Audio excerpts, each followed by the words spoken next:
नमस्कार दोस्तों। आज की इस YouTube वीडियो में आपका स्वागत है। बात करेंगे हम इसमें न्यूमेरिकलों की। पहला न्यूमेरिकल है हमारा एक जो न्यूमेरिकल करा दिया था इससे पहले, ये हमारा है दूसरा न्यूमेरिकल। ठीक है, अभी कल पहला न्यूमेरिकल कराया था इससे पहले वीडियो से, उसके बाद ये दूसरा न्यूमेरिकल है। इसमें क्या कह रहा है, एक अल्फा कण 1.5 गुणा 10⁴ न्यूटन प्रति कूलाम के वैद्युत क्षेत्र में स्थित है। एक अल्फा कण है, आपको पता है अल्फा कण पर एक इलेक्ट्रॉन पर आवेश कितना होता है, 1.6 × 10⁻19। इलेक्ट्रॉन पर कितना होता है, 1.6 × 10⁻−19।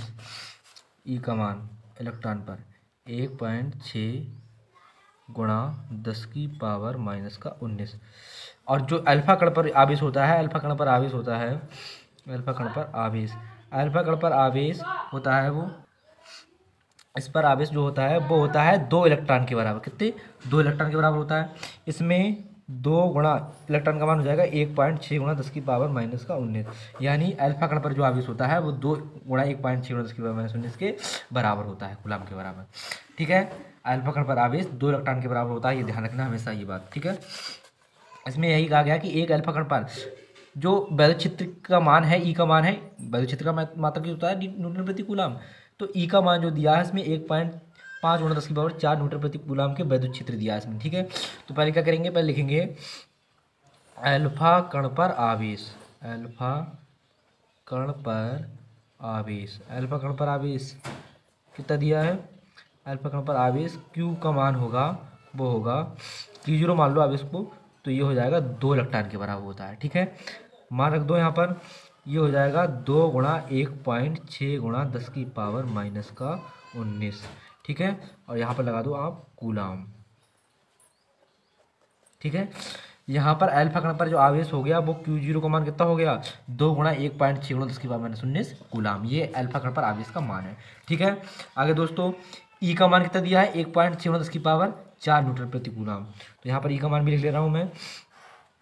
ई का मान जो है यहाँ लिख दे रहा हूँ, ई का मान है वो है 1.5 × 10⁻4 न्यूटन प्रति कूलाम। क्या है, न्यूटन प्रति कूलाम है। ठीक है, न्यूटन प्रति कूलाम है ई का मान।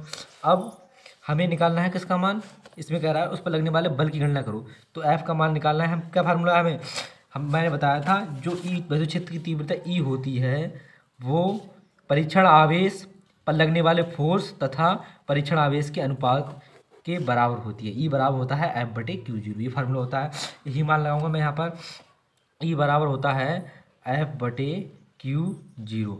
तेरे गुणा होगी तो एफ एकम एफ हो जाएगा, यहाँ पर तेरे गुणा कर दे रहा हूँ मैं। ठीक है, एफ एकम एफ एक से गुणा करेंगे एफ एकम एफ हो जाएगा, और Q0 की ई से करेंगे तो क्या हो जाएगा हमारा ये Q0 ई।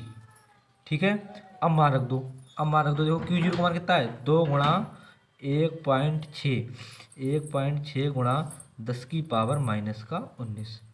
ये Q0 का मान रख दिया मैंने यहाँ से उठा के, 2 गुणा 1.6 × 10⁻−19, 2 गुणा 1.6 × 10⁻19 कूलाम कहाँ रख दिया मैंने, Q0 का मान रख दिया। अब ई का मान कितना है, 1.5 × 10⁻4 है, वो यहाँ रख दो गुणा लगा के, यहाँ रख दे रहा हूँ। ठीक है, यहाँ लगा दे रहा हूँ गुणा लगा के, ई का मान रख दो 1.5 × 10⁻4। ठीक है, ये हो जाएगा हमारा, गुणा करेंगे तो 16 दूनी 32 हो जाएगा। 32 और 15 गुणा करेंगे तो कितना आएगा हमारा, देखो 32 और 15 गुणा आएगी 480 आएगी। पॉइंट कितने के बाद है, 2 के बाद है, तो पॉइंट यहाँ 2 के बाद लगा देंगे हम। ठीक है, इन तीनों गुणा करेंगे तो 4 ये आएगा। अब 16, 15 और 2 की गुणा करेंगे तो आएगा हमारा 480। देखो इसमें 1 के बाद दशमलव, इसमें 1 के बाद 2 के बाद दशमलव लगा दिया मैंने।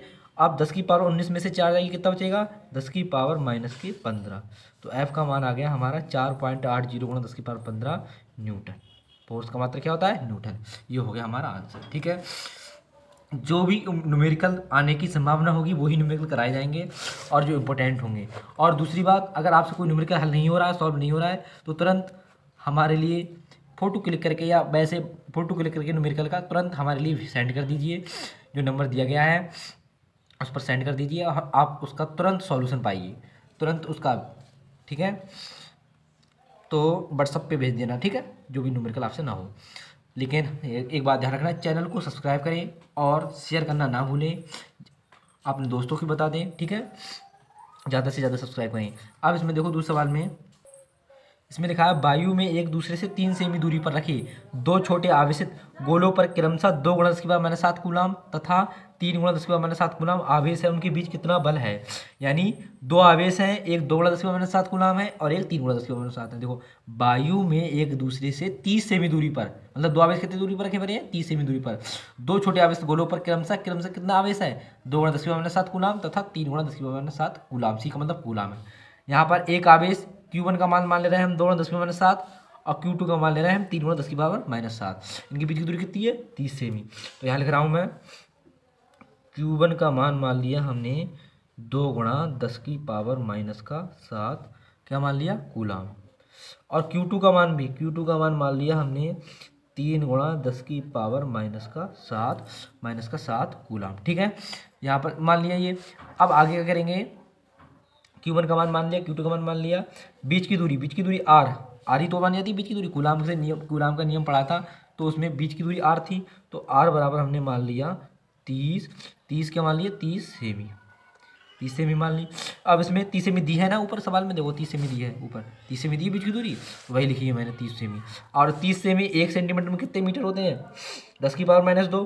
तो इसे हम लिख देंगे 30 × 10⁻⁻2 मीटर। ठीक है, 1 सेंटीमीटर बराबर होता है 10⁻⁻2 मीटर के बराबर। अब यहाँ पर देखो आर का मान आ गया हमारा, कितना आ गया, 30 × 10⁻⁻2 मीटर आ गया, -2। ठीक है, ये -2 है। ठीक है, आप क्या करेंगे, फोर्स का मान निकालना है हमें। तो क्या करेंगे, कूलाम के नियम से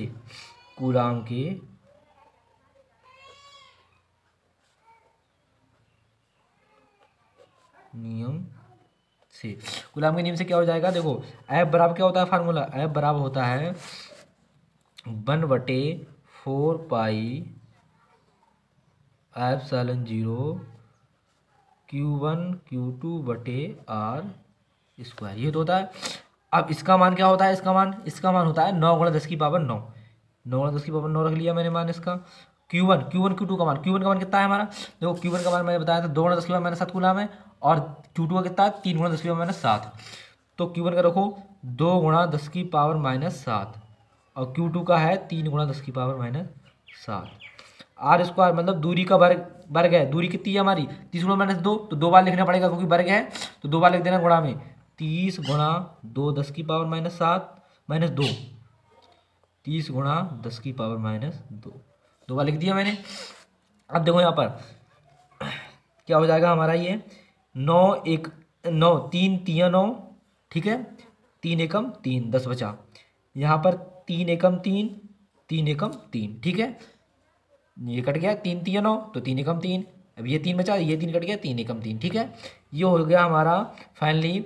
ऊपर हो जाएगा 3 दूनी 6, हो जाएगा 3 दूनी 6, 3 दूनी 6 और 10 की पावर कितनी, -14 और 10 की पावर 9 रह गई है, तो 10 की पावर 9 भी लिख लो, गुणा 10 की पावर कितनी रख ली मैंने, 14 भी लिख ली, बटे में 10 की पावर। देखो यहाँ पर एक ये है और एक ये है, 10 की पावर 2 हो जाएंगी, ये प्लस की घात है, इसमें भी प्लस की घात है, इसमें भी प्लस की घात हो जाएगी। 10 की पावर 2 ये है और 2 में से 2 ये घट जाएगी, तो कितनी बचेगी, 10 की पावर -2 बचेगी सिर्फ। यहाँ पर क्या बचेगी, बटे में 10 की पावर -2 बचेगी। क्यों बचेगी, एक 10 की पावर एक ये, एक पावर ये, कितनी हो जाएगी, 10 की पावर 2 हो जाएंगी, ये एक ये और एक ये 2 हो जाएंगी, और 2 में से एक ये वाली घटा दो, 10 की पावर -2, 2 घट गई, क्या बची, 10 की पावर -2 ही तो बची सिर्फ, तो 10 की पावर -2 लिख दी मैंने यहाँ पर।